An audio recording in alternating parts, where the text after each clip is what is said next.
Hello friends, legal and social awareness के एक और एपिसोड में आप सभी का बहुत बहुत स्वागत है। मैं करीम अहमद सिद्दीकी एडवोकेट।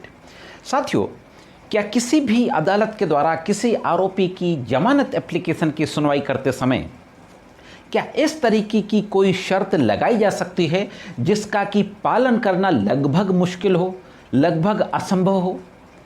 साथियों, इससे पहले भी मैंने इस तरीके के कुछ जजमेंट्स पे वीडियो बनाए हैं जिनमें न्यायालयों के द्वारा कुछ अजीबोगरीब शर्तें लगाई गई थी।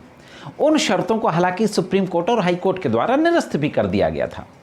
उनका डिटेल भी मैं आई बटन में दे दूंगा, अगर आप उन वीडियोज को देखना चाहते हैं तो देख सकते हैं। आज के इस एपिसोड में भी इसी तरीके के एक बेल ऑर्डर के बारे में बातचीत करने जा रहा हूँ। और ये जो मामला था ये 498A का मामला था।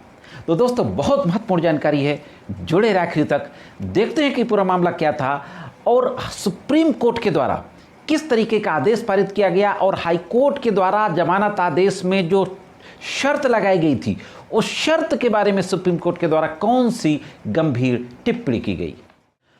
साथियों, कि मैट्रिमोनियल डिस्प्यूट के चलते पति पत्नी के बीच में जो विवाद हो जाता है, विवाद ज़्यादा बढ़ जाता है, एफआईआर दर्ज कराई जाती है 498A और उससे संबंधित धाराएं और 3/4 डाउरी प्रोहिबिशन एक्ट में हस्बैंड और उसके फैमिली मेंबर्स के अगेंस्ट एफआईआर दर्ज कराई जाती है।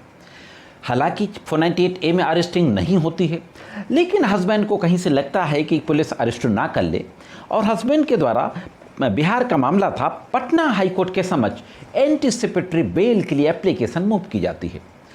पटना हाई कोर्ट के द्वारा बेल एप्लीकेशन की सुनवाई करते समय बहुत ही अजीबोगरीब शर्त लगाई जाती है। शर्त लगाते हुए कहा जाता है कि पक्षों की इच्छा पर, यानी दोनों पार्टीज की इच्छा पर विचार करते हुए दोनों पक्षकारों को इस आशय का संयुक्त हलफनामा निचली अदालत के समक्ष दाखिल करना होगा कि दोनों एक साथ रहने के लिए सहमत हो गए हैं और याचिकाकर्ता को यानी हस्बैंड को एक अलग से हलफनामा देना होगा, अंडरटेकिंग देनी होगी कि वह अपनी पत्नी की समस्त शारीरिक और वित्तीय आवश्यकताओं को यानी फिजिकल और फाइनेंशियल नीड्स को पूरा करेगा। इस तरीके का एक एफिडेविट देगा और अंडरटेकिंग देगा, यानी वचन देगा। यह शर्त लगाते हुए एंटीसिपेटरी बेल का ऑर्डर पारित कर दिया जाता है।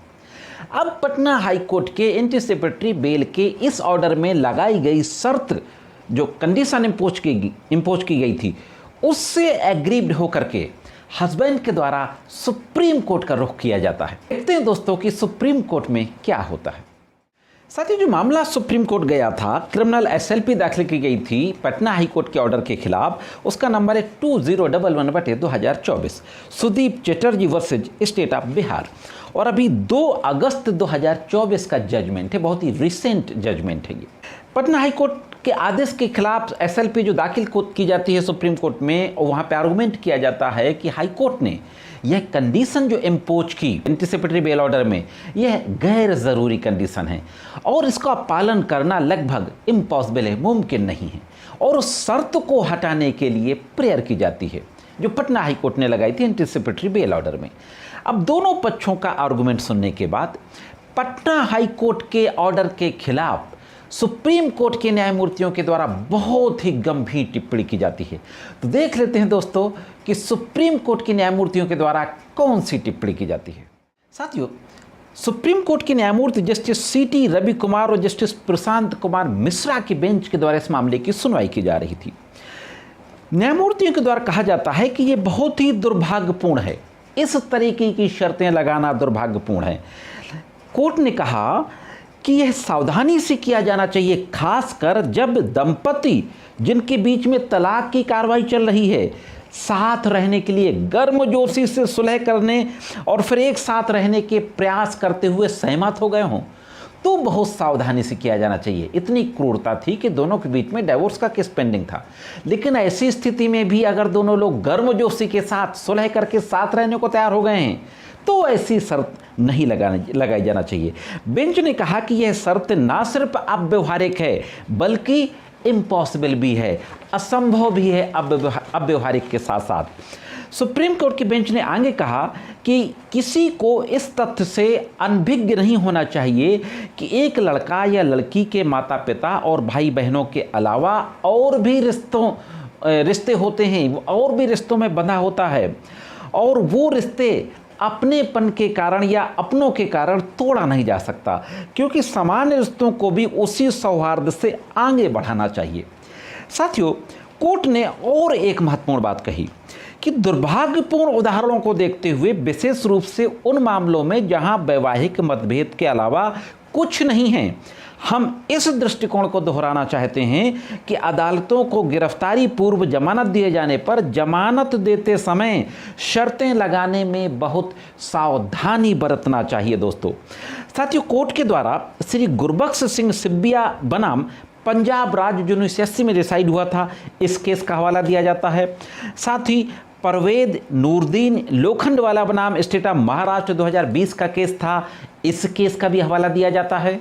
और इन दोनों केसों का हवाला देते हुए यह भी कहा जाता है कि 438 सीआरपीसी, जिसके तहत एंटीसिपेटरी बेल का ऑर्डर किया जाता है, उसमें ना पाए जाने वाले प्रतिबंधों और शर्तों का अत्यधिक उदार समावेश इसके प्रावधान को संवैधानिक रूप से कमजोर बना सकता है कि इस तरीके की शर्तें जो कि 438 सीआरपीसी में नहीं हैं, अगर उनका कोई समावेश करता है तो संवैधानिक रूप से कमजोर हो जाएगा प्रावधान, क्योंकि व्यक्तिगत स्वतंत्रता के अधिकार को अनुचित प्रबंधों के अनुपालन पर निर्भर नहीं बनाया जा सकता। हाँ दोस्तों, किसी व्यक्ति को जब गिरफ्तार करके जेल में डाला जाता है तो उसकी व्यक्तिगत स्वतंत्रता का हनन होता है, और व्यक्तिगत स्वतंत्रता संविधान में प्रदत्त एक मौलिक अधिकार है। तो कोर्ट ने कहा कि अगर अनुचित शर्त लगाई जाती है तो व्यक्तिगत स्वतंत्रता उससे खतरे में पड़ जाएगी। धारा 438 में निहित लाभकारी प्रावधान को बचाया जाना चाहिए, ना कि उसे त्याग देना चाहिए।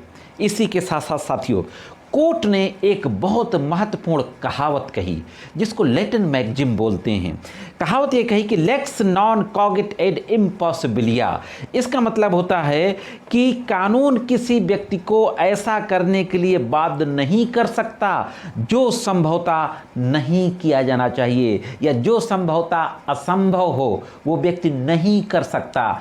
इस तरीके की शर्त नहीं लगाई जा सकती जो कि उस शर्त का पालन उस व्यक्ति के लिए असंभव हो जाए।